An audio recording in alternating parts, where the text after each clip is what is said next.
Good morning and happy today. I'm filling in for Matty, who's on the road. And yes, we have Nick. Nick is filling in today for Maddie Sats. Thank you so much, Nick, for participating. Uh, First off, we always want to get into our sponsors. We want to thank everyone at Quantum Expeditions, Quantum Economics. We want to thank Shield Folio. We have a deal with them going on. The QR code should come up during the show at some point, but you can get 20% off using our discount code. And it's really great, a way to protect your seed phrases and keep them safe from prying eyes.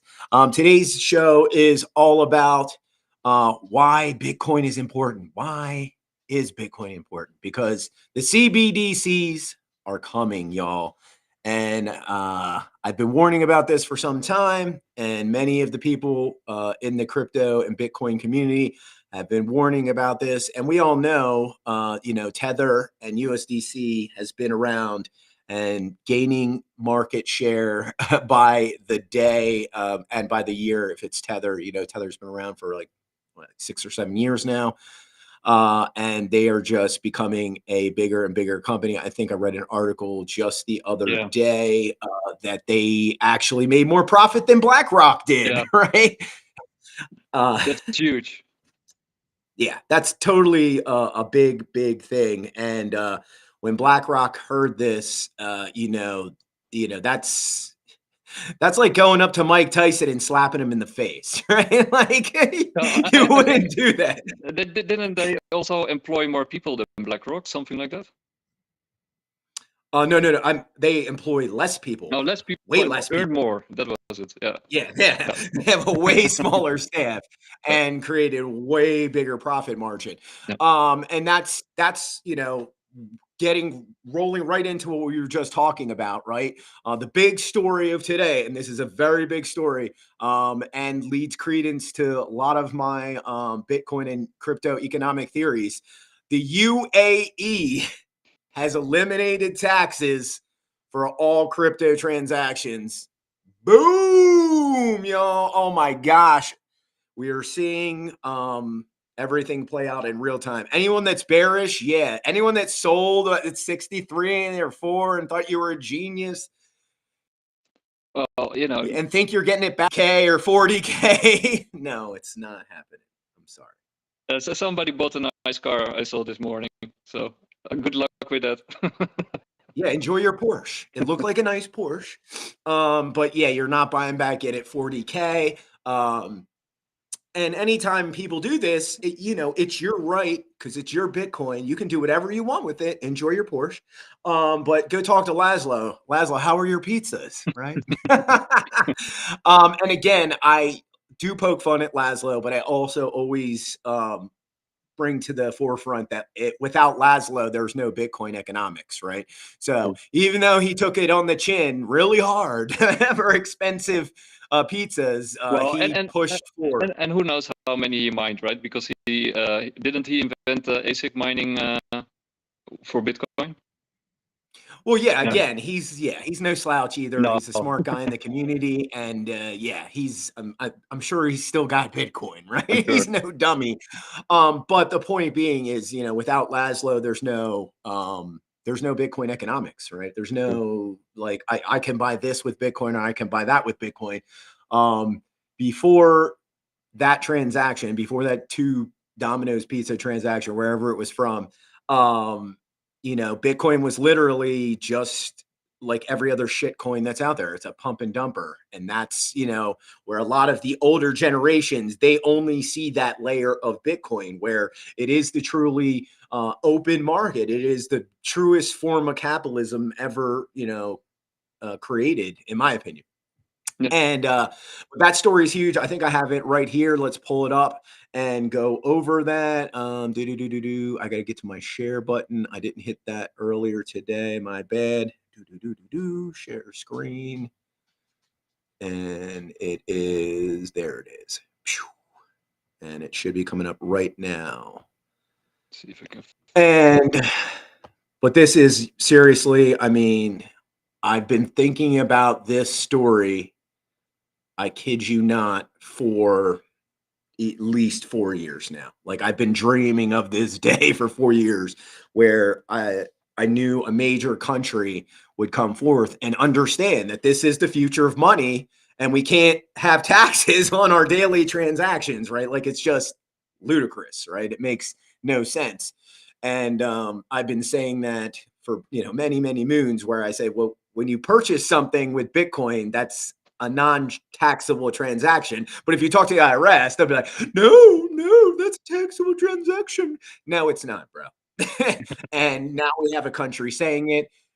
And then guess what happens? Then we'll have more jurisdictions in the next few months saying this, right? So now we got El Salvador, we got UAE, Bhutan. Portugal to be that way. I know they kind of dialed it back a little bit because I guess people were making too much money and not paying any taxes, which I get that. But this is mind-bogglingly awesome. Thoughts? Yeah, I see a message from Peace Love Music in the chat. But cool. It's too small for me to read because I'm on my phone.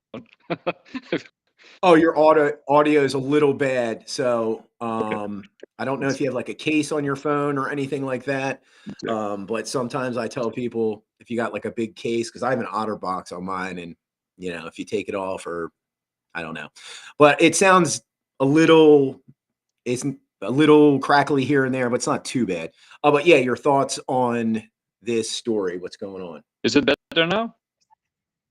I can hear you. Okay. Yeah, maybe because I switched in between stuff.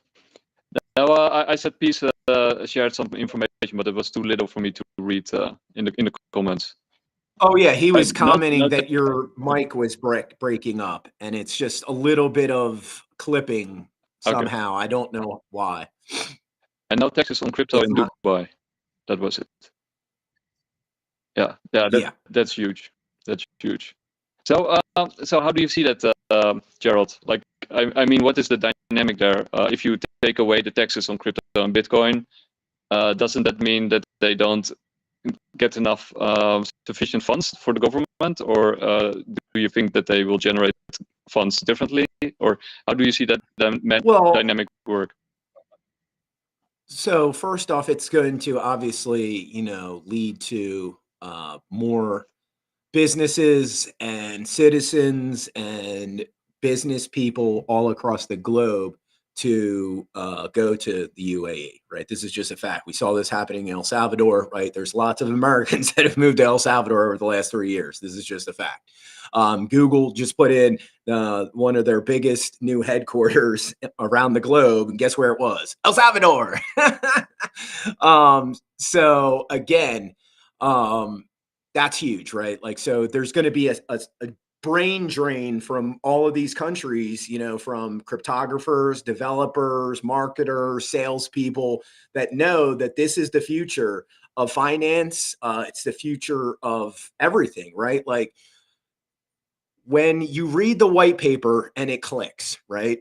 When you finally start to, like, the light bulb goes off, right? Whether you understand all that technical information or not, when you understand what Satoshi was getting at, right? And what he was getting at was that most of the internet is not secure, right?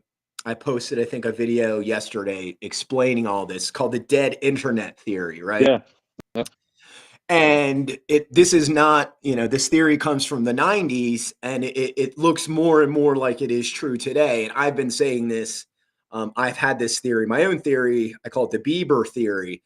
And that's, his whole career is built around this dead internet theory, right? Where most of his fans and followers were bots at that time, right? They weren't real fans. He had about 50% real fans and then 50% bots. And he was the first, star to be pushed to the top by the algos in this dead internet, theory.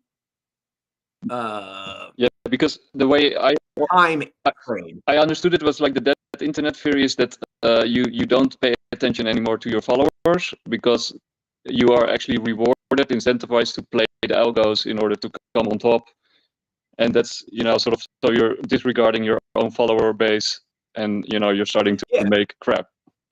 spam. Well, and vice versa to that is that you ignore your followers because you realize that most of your followers are fake. But the converse is to that is you don't pay attention to the internet as much because you realize that most of the internet is fake. And this is how it is right now. And this is why Bitcoin was born, right? Like Satoshi created Bitcoin because of the spam farms that got out of the server spam farms that got out of control, right? And this is what started to destroy the web 2.0 and literally implement dead internet theory, because what happens is the internet just gets filled up with bots and AI spam and no one wants to look at it anymore, right? Like here's a perfect example, and I'm probably sharing a little too much, but I'm cutting back on it. Even on porn, right? Like I don't watch much porn anymore, but I'm trying to be a good Christian. But 6 months ago when just 6 months ago, like this is not even BS. I'm going through like 80% of it is AI generated. Oh, wow. Right? I'm like, yeah, like maybe not 80, but 50%. And that's not being exaggerated. 40 to 50% is already AI generated. So my new theory is that, we are living in a pseudo dead internet arena, right? Yeah, so basically humanity is being pushed aside. Humanity is being pushed aside. And it's sort of like with the economy is also zombified, right? By printing fiat money, you take out businesses, the small businesses, and the businesses that survive are basically on a support by the government, right? They wouldn't survive if the government doesn't print money and doles out money. So it's like the same with the internet. It's also zombified, basically. Yeah, and again, my new theory is very refreshing. I think people will really like this. Is that AI generated content will become so pervasive, which it is right now, that it will have no value, right? Since it's generating infinite content, just like the internet does. That's why Google and all that shit's free, right? We're trying to flip it on the script, right? Yeah. Satoshi's trying to flip that script, and now we're trying to incentivize all of that computational activity, right? And that's why Bitcoin is vitally important, because it literally breathes life back into the internet. That's literally, it breathes real life back into the internet, because we're going to slowly take away the bots, right? Slowly take away the spammers. And if you saw my article from like 2 weeks ago, this is happening, right? The spammers are realizing that, oh shit, I can mine Bitcoin and actually earn an F ton of money, or I can still keep spamming people thousands of whatever emails or ads or whatever and make a pittance, right? Yeah, and also it reintroduces effort, right? Through the proof of work, things take effort again. And if you remove effort from daily life, also when you do stuff in your daily life and it takes no effort, you don't attach any value to the thing that you do because it doesn't take effort. Exactly. Yeah. And so the whole AI thing is going to blow up in its own face, right? Because just using my stupid example, I didn't want to look at any of that, right? Yeah. I didn't want to look at any. I wanted to look at real humans, right? Yeah. So eventually, AI art, AI creativity, AI content, no one's going to want it because it's all homogeneous, right? Yeah, but then it's also kind of ironic, right? I mean, that's also sort of our philosophy with Bitcoin Live. We stopped paying attention to the algos altogether because we're not getting rewarded anyway. So we're just paying attention to our followers.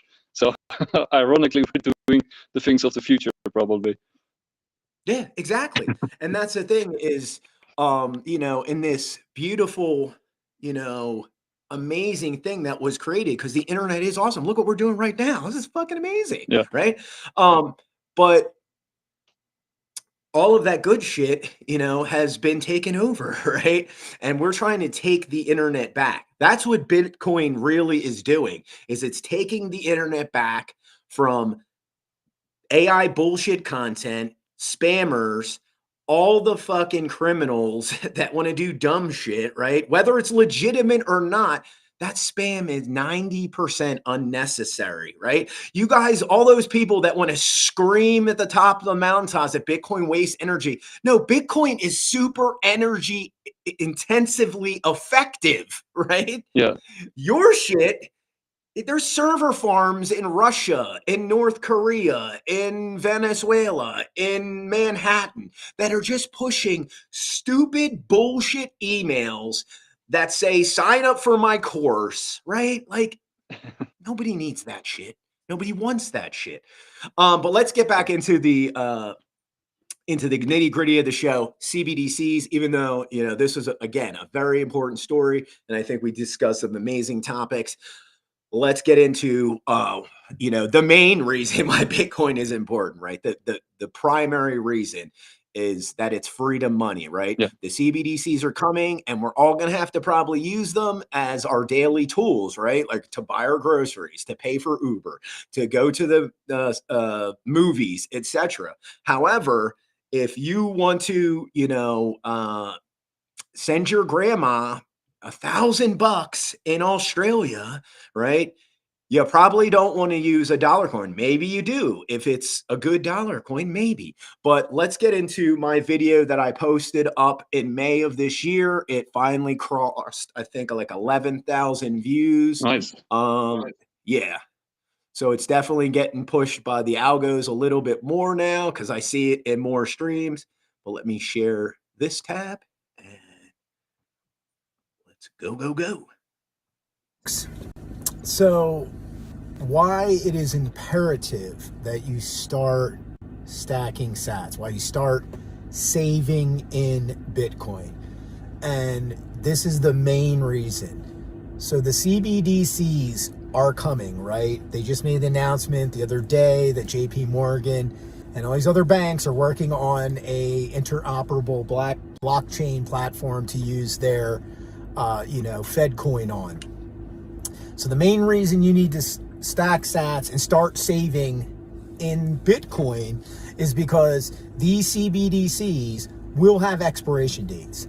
Now, I don't think they'll be as short as time frame as they are in China, but they will have like a 365 day, like a 366 day expiration, or maybe a 2-year, right? But it will stop you from having the ability to save at all. So if you want to be able to save for the future, you must start saving in Bitcoin. Facts. Take care. And please share. And yeah, before we comment on that, I want to share one more video. And this one is from Efrat Fennison. And she is really smart. I love her stuff. I think, is this the one? Oh, no, this one. But that video is also really good. The one that you created yourself. Oh, yeah. Thank you so much. And I think people have no idea, because this is just the tip of the iceberg, what you can do with CBDCs, right? Oh, yeah, of course. Again, I always tell people the pros and cons of CBDCs is, yeah, the pros are money will become a lot more fluid, right? Yeah. It will be easier to send money globally. Yes, these are facts. However, the government will be allowed to monitor every transaction at that point. And that's why you have to have something that is out of the government's purview, because the government fucks up, right? We're seeing it right now, right? In real time again. Anyway, let's get to Efrat's video. I think I have that one up and I'm going to hit play right now. Take a look at Thailand. In 2023, Thailand launched a pilot where people received free money, basically were bribed with $280, which is about 10,000 baht, a lot of money for the average Thai, with an expiry date of 6 months on the money and a geofence of 4 kilometers radius where they can spend the money. Based on this recent success, and yes, they call it a success, Thailand will launch at the end of 2024 a digital token payout to 50 million lower income earners. 50 million people will participate, aimed at encouraging them to spend in their local communities. It's a 500 billion baht, which is 13.7 billion US dollar plan of creating money out of nothing. The sad and funny thing is that they wanted to take the 500 billion baht as debt, and they got criticized. So what did they do? They announced it will be taken from the fiscal policy instead, meaning fresh printing of money, meaning more inflation, meaning they steal from you anyway, right? And now everyone's happy, so they managed to pass that through the law. Using CBDC like this for stimulus achieved by airdropping or bribing, if we call it by its real name, will be used as an excuse to continue printing money, just like Thailand shows us now. Continue printing fiat money, basically. So, again, the pros are, right, they can airdrop you money instantly, right? That is a pro, right? Because there's people stranded right now in the mountains of North Carolina that if the government had been listening to me, which I've called the White House multiple administrations saying we need to start doing this shit. Don't think I'm not. We could have airdropped these people money, right? We could have airdropped these people thousands of dollars and they'd have access to it, right? And you know, the fact that, you know, there's people gaslighting people on the other side and saying it's wrong to call out the government for their poor effectiveness. No, it's not. They're doing a shitty job, right? Yeah. And for other people to say that it's wrong that FEMA's doing what they're doing, no. When you can't help American citizens who are stranded because of a natural disaster, because of poor money management, that has nothing to do with political affiliation. You fucked up. True. Right? Yeah. But if we had this system in place, right, even though I'm not a huge fan of CBDCs, they could have airdropped these people money and they would have something. Yeah. Because right now they have nothing, right? So that's a pro. The con is, yes. Did you hear everything she said, right? Like 6-month expiration date, right? I don't make this shit up, right? I used to, the old Jerry, right? There's the past, Jerry of the past used to be very hyperbolic and say exaggerating things and people would never believe me. Now the Jerry of the future does his research, says these very exaggerated things, but guess what? They're true because I've done my research, right? And the geofence. Yeah. And the geofence as well, right? So there's a geofence of 4 kilometers, 60, right? 6-month expiration date. These are all the cons, right? And people are like, the people that come to me and literally genuinely ask me, like Gerald, or Jerry, I don't care. Why would they put expiration dates on dollars, right? Because, you know, if you study economics, they want the velocity of money to be moving forward at all times. There's no stagnation in that cycle. Then we have no, you know, downside. It's a very rare opportunity that we have liquidity issues, right? Very low probability of us running out of money if everyone's always using the money, right? Which is kind of stupid.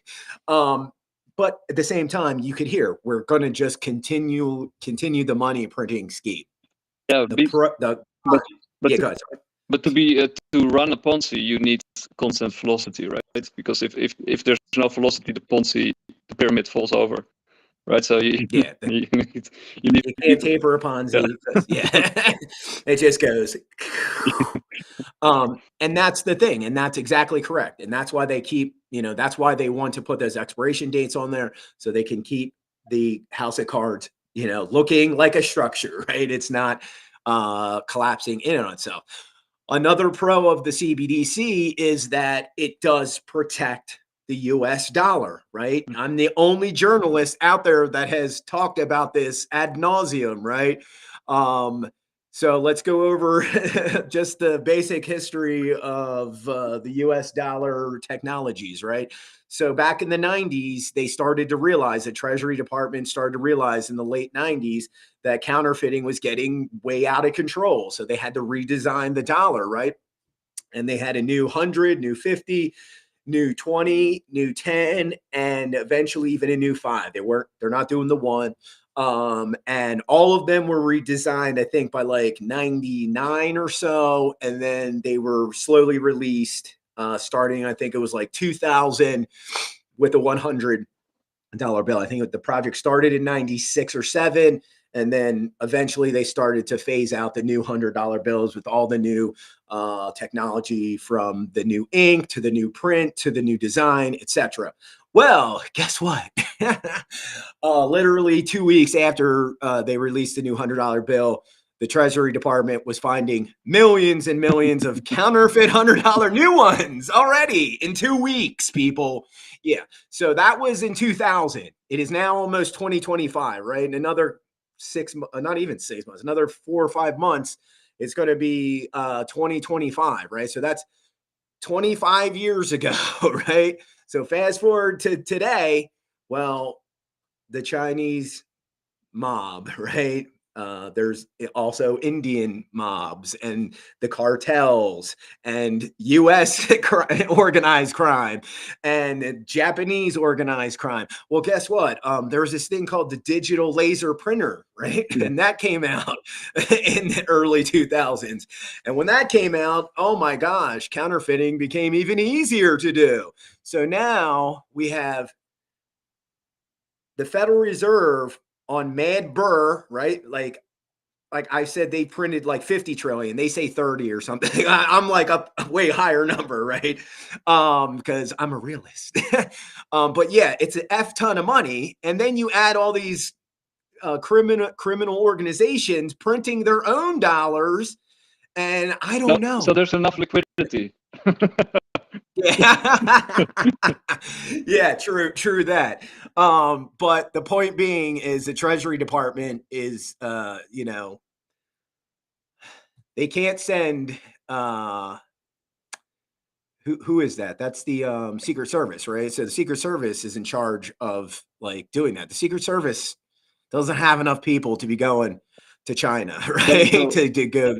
So to do all of this investigative work, right? There's no way they can dial this back in. The easiest way to dial all this bullshit in is to have a cryptographically based dollar, right? So again, I'm just telling you why they're doing this, right? I'm trying to give you the whys because they're important, right? This is very fucking important because we can't keep going burr and then let the organized criminals go burr too with their fake money, right? So there should be only one counterfeiter, and that's the U.S. government, right? That's the U.S. government. Yes, correct. We can only have one burr machine, okay? But the fact, we're here, right? Like I said at the beginning of the show, BlackRock has noticed that Tether is making more money and they're a much larger entity, right? BlackRock has hundreds of thousands of employees and Tether has like what, 100, less than 100, literally. So again, we're starting to see the future economics of, crypto economics play out, right? Look at El Salvador. Yes, President Bukele has, laid a heavy hand in a justice way to get a lot of the criminals off the streets. But, Bitcoin has played, a little bit more than a smaller role in this equation, right? Yeah, and to be fair, right? Like Maslow pyramids, right? You need to provide security first. If you're running a country that's overrun by criminal gangs, the worst criminal gangs on planet Earth, you need to first create security in your country, right? Yeah, safety is paramount. I agree. And again, no one wanted to say jack shit when it was the murder capital of the Western Hemisphere, right? No one wanted to say jack shit when they have their hands out and they need another big fat loan from the IMF, right? No one wants to say shit when literally MS-13's gangs are like, yeah, let's go to America and fuck up America, because guess what? There's a lot of money there. No one wants to say shit, right? But as soon as El Salvador starts to look like the shining Camelot on the hill, oh, he's a fucking dictator, right? He's a fucking dictator. He's a Chavez. He's a fucking, Castro, et cetera, et cetera. It's the same bullshit they do. This is a little bit off topic, but this weekend I saw the Mac 2, with Jason Statham, like with the Megalodon. And in the movie, there's like a criminal gang, and they're taking sort of advantage of their discovery, and they're mining rare minerals there. And then, okay, I'm spoiling the plot a little bit, but they are making like a shitload of money, like $8 billion per kilo rare minerals. And I started to think like, these criminals are incentivized to do that, because they're making so much money doing that with the 8 billion a kilo that they earn. And if you turn that into Bitcoin, like, it would sound really silly, like, we're making 1 Bitcoin, like, but also sort of the deflation that Bitcoin would cause, it would also change the behavior of criminals, right? It would make it would actually because basically when you print a lot of money, they are earning the difference between what is being printed and what you could earn doing an honest job. So you can actually wait. No, yeah. Again, there is a direct correlation. No one talks about that either, between money printing and the rise of criminal activity. This is a total fact. I mean, literally, it's you again. When you debase the currency, right? Eventually, it trickles down to the lower. Like, what is the first thing she said in her video? They're giving all of this free money to the 50 million lowest income earners. Oh, exactly. Like I tell people, we're like, well, how are they going to pass this in the USA, Jerry? Because they're going to say, we'll give it to you for free. And then people will be like, sure thing. Yeah. Yeah. Right. And that's how they'll get it passed, because they'll be like, oh, we'll give you $2,000 of Tether in your account. It'll be there in 5 minutes. And then you'll be like, okay. That's also sort of the reason that most people are very enthusiastic about UBI, Universal Basic Income, right? Because it's sort of the lower income people finally get some money, and they don't have to resort to crime in order to make a living and make ends meet. Which is like a valid point, right? But if you have like a deflationary system based on Bitcoin, like, you could have actually an honest system without any need for crime, right? It would also solve the issue, but in a more realistic and more sustainable way. Yeah, even though one of my theories that with the Bitcoin becoming legal tender globally, that crime will decrease. Yeah. I always tell people crime won't disappear, because people always do crime because people get drunk and just do dumb shit. True. But at the same time, yes, globally, if you are incentivized in a different structure, it will take away from the power imbalance that is naturally there from tangible money, right? Like, tangible money always makes people do bad things, right? And that's one thing we don't talk about, right? Like, tangible money, and let's talk about that, right? Tangible money. What is tangible money? A money that you can touch, right? Gold fever, right? That's a perfect example of tangible money. People going crazy over tangible money, right? Gold fever is the most common example. Go to any movie or any time in history where people were gold rushing, right? And when you staked your claim, people would stake their claim around you. And if someone found gold, like, 50 yards away from you, and it was one guy, oh, I might just have to kill that guy. Right. Oh, what? So again, like, people don't realize, like, gold, like, it was a great tool, but it poisons people's minds very quickly. But there's this brilliant movie, like with Daniel Plainview, There Will Be Blood, which is like a brilliant movie, which is basically describing precisely what you're talking about. Oh yeah. Again, So once we go into intangible money, which is Bitcoin, right? Criminality, it doesn't disappear, but it becomes subdued, right? Because we can just do a mental experiment, right? Like you walk down the street and you see a guy who he's a Bitcoin millionaire. He's got 1,000 Bitcoin. You just know it because it's been known. And then you see this other guy walking behind him, and he's literally folds a wad of $100 bills and he puts it in his pocket. Now, if you were a criminal, you could go get the guy that has 1,000 Bitcoin and waste like maybe 10, 20, 30 hours trying to weasel and torture his seed phrase out of him. Or you could just walk up to the dude with a stack of $100 bills and just whack him on the head and take his $100 bills. Which am I going to do? Right now, I don't condone either of those scenarios, but my point being is that tangible money brings crime to the surface, right? It makes it easier to do crime because the money is there. You can touch it, right? If you can't touch my money, then it makes it harder to steal from me, right? And there's the perfect, real world example, right? The one guy has a whole bunch of Bitcoin, the one guy has a whole bunch of cash or coins or gold or whatever, and you're going to take the person that has the physical money on them because you can remove it from them instantly.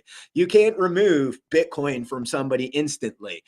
So again, it takes criminality and it brings it under the surface. It will mute violent crime to a level. I guess it's sort of like the same point with the dead internet. It takes more effort to take it, and then exactly. And then there's more steps. Yeah, and then it makes it easier to simply start mining it instead, because that's takes less effort than stealing it. Yeah, mining it, buying it, earning it. you start to realize it's like, oh, so then since it, like I said, it mutes violence a little bit. It makes you think, well, oh yeah, I could do this crime, but that crime actually is harder than actually doing this, right? Yeah. So again, it will re-incentivize criminality and what to a level, for sure. Think about this theory, right? Because I sort of thinking a lot about CBDCs, and it's sort of fiat on steroids, right? So it's the fiat system, but then infinitely worse, and it sort of centralizes all criminality at the top, right? Because that's where you have to be in order to survive in this system, and it rewards criminality, right? So it sort of brings all the criminality to the top of our society, and they'll run it for us down. That's a perfect segue into our next video. Speaking of criminality, let's go listen to one right now. Actually, the first one is, I forget his name, but he is an influencer from Europe, and he literally just won a seat in the European Parliament. And this is his question to Christine Lagarde. Another famous criminal? Yeah, that was where I was heading with that. Where is it? There it is. Play.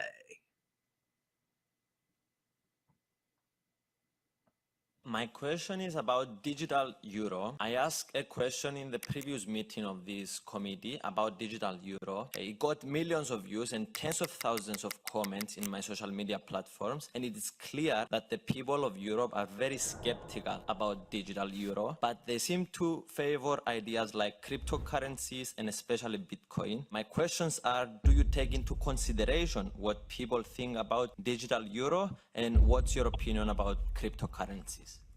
First of all, if you have contact to a big opening to millions of people, I'm going to enlist your support so that we can have a better understanding of what a fucking liar. Europeans They just love how they lie right to your face. Because we believe in getting client feedback, in getting Europeans' views in order to make sure that we frame the right product. When everything goes digital, why should central bank money continue to consist only of essentially banknotes. Our belief is that we should also have, say, a digital banknote.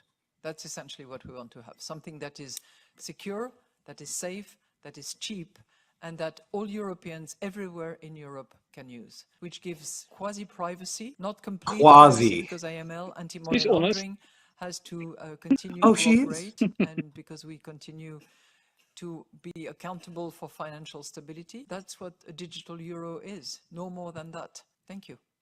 Thank you, President Lagarde. The second question was about cryptocurrencies. I'm sorry, you don't have any second question. Thank you. She completely ignored my question about cryptocurrencies, even though in the beginning she promised this. I look forward to your questions. When I have the answer, when I know the answer, I promise I will give it to you. If I don't, I will admit that I don't, and I will come back to you when I've done my little research. Looks like she wasn't Being honest, yeah, shocker.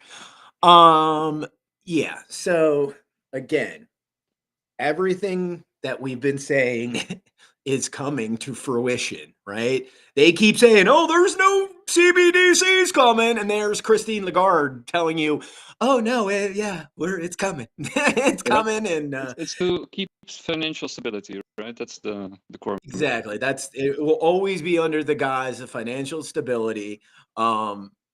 Quasi privacy. So it won't be private at all. Like, don't that means no, not private at all. And there will be limits, right? There will be, just like when you open up your Coinbase or your Femex or any one of these Deribits, whatever, there's a limit, right? X amount of Bitcoin per day, right? And usually with those exchanges, it's a pretty high limit, but with your banks, don't think it'll be such a high limit, right? It'll be like 1,000, 2,000, 4,000, whatever the number they pick. And to be honest, they need financial stability to keep the Ponzi from falling over, right? So yeah, Correct. I understand it's very important to them. Oh yeah, if you didn't see my little tweet from yesterday, right, from my my TV screen, that the universe is speaking, man. Like, they're getting margin called right now, and they're literally trying to do a fancy shell game where they slide crypto in and like nothing happened, right? And I don't think it's going down that way, unfortunately. I think it's boom, crash, and then they're like, hey, and crypto dollars. That's also why there's sort of, the IMF is telling Bukele, right, don't use, don't stop doing what you're doing with Bitcoin, because it threatens financial stability, basically. Yeah. And I also find it doesn't threaten financial stability. Again, I know how many times I got to tell these fucking morons from the IMF who have, like, I actually have a degree. Some of these people don't, right? Like, literally, you see some of these people talking, like, those are spokespeople. They don't have economic degrees. They don't know what they're fucking talking about, right? Like, let me explain this again. Bitcoin has been protecting the US dollar for 14 years. Facts. So any fucking walls, any gardens, any subterfuge to slow down the transactional speed of Bitcoin, whether it's Tether, USDC, BTC, you are only going to do harm to the U.S. economy. Oh, look at China. These are facts. Look at China. That's what I always tell people. When the miners literally, I know that day, it was like June 2020, 21, right? Like, I told people, and I wasn't the only one that said this, right? There's other Bitcoiners out there that are smart like me. It's like, this is the biggest, economic error in the history of the world, right? Like, literally, I've said this to people. It's like going, like, me and you are conquistadors. We found all this Incan gold. We're in the middle of the Atlantic Ocean, and our, the Queen's sergeant of arms, like, you must throw all this gold into the ocean. Like, what? You know what me and you would do? Throw that dude in the ocean, right? Like, I'm just saying, this is, and then what happened? So they kicked out the miners. All of those miners were millionaires and billionaires. So now you're not kicking out the dregs of your society. You're kicking out the upper echelons of your society. And where did they go? They went to Texas, Australia, New Zealand, South America, El Salvador. The list is endless. And now these economies are starting to blossom, right? Yeah. And China's economy has been doing this. And what have they been doing? Printing their digital yuan ad infinitum to try and do exactly what we're saying. But isn't this also sort of the problem with CBDCs, right? Because it's sort of like the Bible, like the last shall be first and the first shall be last, right? Because the people running the Ponzi, they have the most to lose and the least to gain, and the people who are at the bottom of the Ponzi, they have everything to gain and nothing to lose, right? So of course they're gonna adopt Bitcoin because it sort of boosts their economy. It attracts all the smart people. It creates businesses. It creates a future. It's a future of money. It's a future of society. Well, the people who are sort of running the Ponzi scheme, they have all this power, and CBDCs can actually elevate that amount of power. But basically, CBDCs are too good, right? They're too exploitative. So you're also at the same time sort of destroying yourself and destroying your society. But it's it's just too attractive to these lunatics. I think it's the hidden feature of CBDCs is that they don't realize that even though it will give them more overall control, economic control, it distributes power more evenly, right? And even though it like I said, there are a whole bunch of controls, it'll make them have to act in a more accordance with accounting, right? Like, so with paper money, right? Like they just say, oh yeah, this is how much we got. Like, we don't know. Or like I was saying earlier, like it not only dials in the counterfeiters, but it will dial back in the corrupt politicians as well. So I mean, that's a pro that they don't know about, right? Because again, everything is easily auditable, right? Yeah. Like you can, boop, oh, we know where all this shit is. You can't do that with paper money, right? That's impossible. Like, look at all that money they just found in that that Ukrainian minister's like desk. They just found 5 million in this dude's fucking small little dresser, right? But isn't it also interesting that they want sort of transparency for the public, but they want privacy coins for themselves at the top, because what they do is super important. By the way, my battery might be gone in a few minutes. No worries. Yep. We're pretty close. We can wrap it up a little early. I think we're close to like 50 minutes. Yep. So yeah, I mean, this is why Bitcoin is vital, y'all, right? Where you see all of the reasons why we've explained, right? Because there is no expiration date on your Bitcoin, right? Your Bitcoin, if you know how powerful Bitcoin is, right? Let's just point out a couple of amazing things. People are worried about global thermonuclear nuclear war. Well, guess what? Your paper money's gone. Your gold money's gone. Your silver's melted. Poof. Adios. Your Bitcoin is still on chain. When the internet comes back on, you still have access to your Bitcoin. All your emails are gone. All your photos are gone. All that other digital cloud shit is gone. But your Bitcoin's still there. So yeah, Bitcoin is the hardest money in the world. Your CBDs would probably be gone too, right? Like all that shit would be gone, but Bitcoin and Litecoin, yeah, they would still be on chain. They come back online, boom, you can get back. You got your keys, boom, there's your UTXO, and voila. Yeah, I think you're about to go out because your camera just went sideways.